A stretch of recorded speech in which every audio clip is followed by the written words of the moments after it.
diserahkan pada Mehmet, mandornya, ya kan? Dalam Desa pagar Limo yang laut sekarang katanya lari segera ke Subang, adili di Kampung Jokowi. Ngumpat, diperintahkan Gozali alias Engcun atas perintah dari Hanafi Lijaya. Dan itu semua adalah orang-orangnya Aguan. Memang sekarang Aguan ada di mana? Nggak tahu, masih di dalam bajunya, di dalam bajunya. Ada yang bisik-bisik ke saya, dia udah nggak ada di Indonesia. Dia ketakutan. Karena pertama Prabowo sudah perintahkan pencabutan. Kedua nih youtuber-youtuber nih, emak-emak nih, ributin soal pengkaplingan laut. Sudah sekarang terbukti tuh bahwa adanya pagar Betul. itu untuk reklamasi. Jadi untuk membuat tanah yang ditimbulkan. Berarti sudah ada tanda lain juga. Soal HGB tadi, ini makar. Ini subversif. Maka hukuman bagi pelaku makar dan pelaku subversif mati. Tiga hal saja yang ingin saya sampaikan. Yang pertama adalah bahwa pagar mulai dibongkar, jadi dari laut diangkat. Maka itu harus digantikan oleh aguan. Aguannya yang ditenggelamkan, aguannya harus dibuat ke laut. Jadi pagarnya diangkat, nah aguannya lelepkan, gitu ya. Itu penggantian namanya. Artinya apa? Kesempatan kita sekarang untuk terus menuntut dan menenggelamkan aguan. Gitu.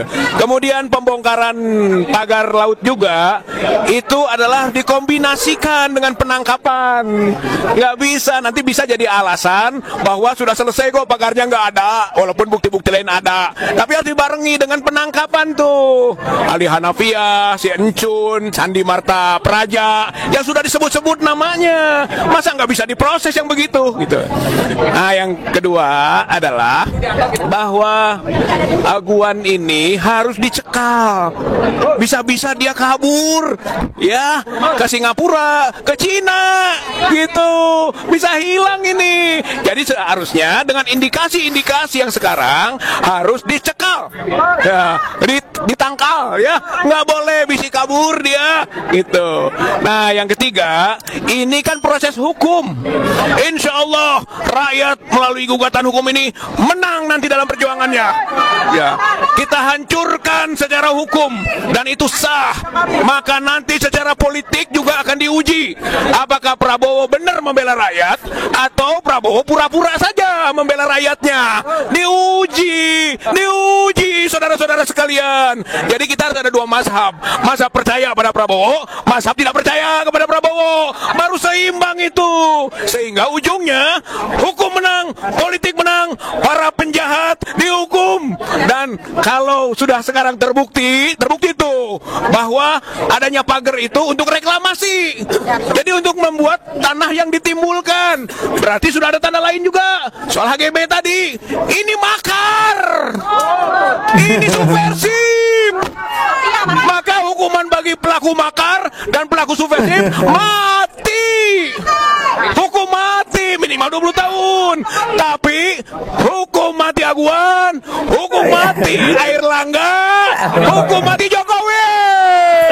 Allahu Akbar. Assalamualaikum warahmatullahi wabarakatuh. Luar biasa. Ini masyarakat sudah resah. Assalamualaikum warahmatullahi wabarakatuh. Tadi siapa? Ahmad Tauhidudin bilang kalau ada bulu-bulu artinya apa ini? Oke, teman-teman, ini sebetulnya ada sesuatu yang mendesak ya.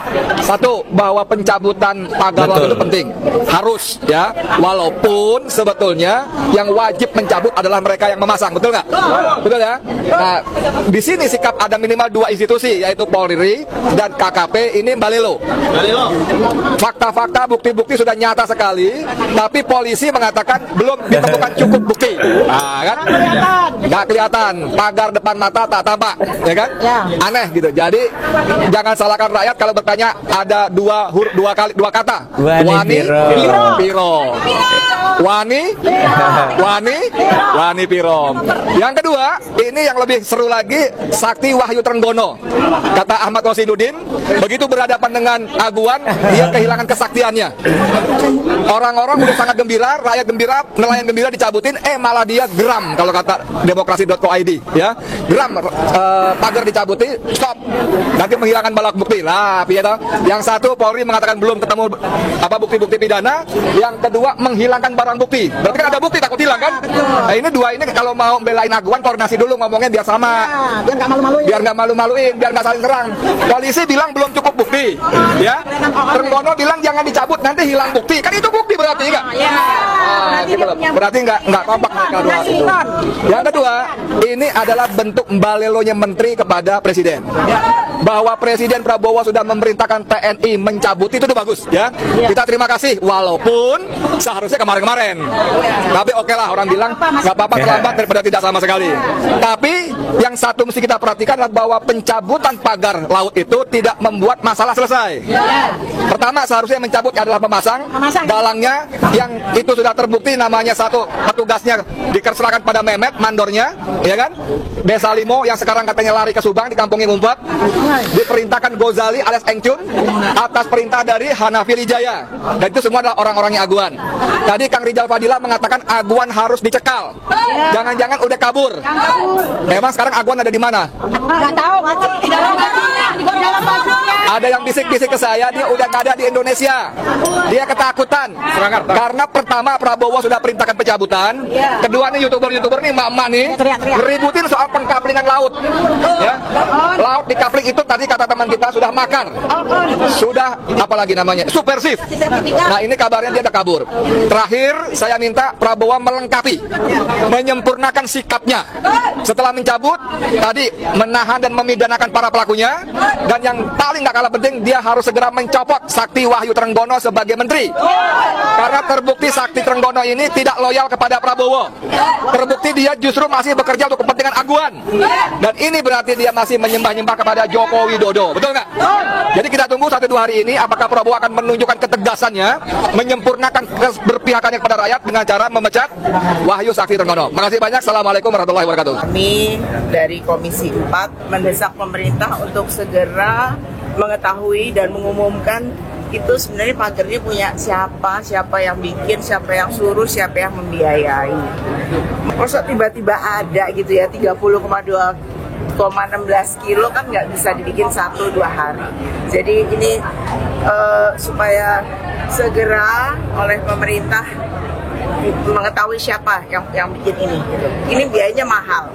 Udah dihitung-hitung, ada yang hitung katanya 12, berapa miliar gitu ya. Terus tiba-tiba ada yang mengaku bahwa ada sekelompok nelayan yang swadaya membangun pagar laut ini.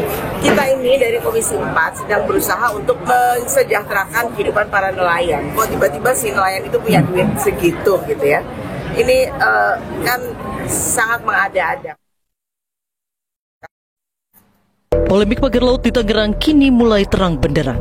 Menteri Agraria dan Tata Ruang Kepala BPN Nusron Wahid pun sudah buka suara dan mengakui bahwa pagar laut Tangerang mengantongi sertifikat hak guna bangunan. Nusron menyebut jumlah sertifikat hak guna bangunan mencapai 263 bidang dan dimiliki atas nama sejumlah perusahaan hingga Ilegal, perorangan, guys. dengan pemilik terbanyak atas nama PT Intan Agung Makmur 234 bidang. Bahkan Ini. dari temuan ATR BPN ada 17 bidang berstatus sertifikat hak milik. Total luas area dengan status HGB tersebut lebih dari 537,5 hektar atau 5.375.000 meter persegi. Masing-masing kafling pun memiliki luas bervariasi Luar mulai biasa. dari 3.458 meter persegi hingga yang terluas Arahan Presiden tentang 60.387 pagar meter laut persegi. harus sesuai koridor Persoalan pagar hukum. laut ini pun ternyata sampai ke istana. Senin 20 Januari 2025, Menteri KKP Sakti Wahyu Trenggono berpayung di tengah hujan. Ini langsung arahan bergegas Presiden. datang ke istana usai dipanggil Presiden Prabowo Subianto untuk melaporkan duduk perkara pagar laut di Tangerang. Setelah bertemu Presiden Prabowo, Menteri KKP dalam keterangan pers yang menekankan bahwa sertifikat hak guna bangunan dari pagar laut di Tangerang, Banten adalah ilegal. Pembangunan di ruang laut perlu memiliki izin kesesuaian kegiatan pemanfaatan ruang. Saya perlu sampaikan Pagar bambu yang membentang di perairan Kabupaten Tangerang, Banten rencananya akan dibongkar pada Rabu 22 Januari 2025. Keputusan tersebut diambil setelah Kementerian Kelautan dan Perikanan berkoordinasi dengan Kepala Staf Angkatan Laut. Pembongkaran bersama juga akan melibatkan Bakamla, Baharkam hingga Persatuan Nelayan. Jelajahi saya bersama Wamen dipanggil oleh Bapak Presiden.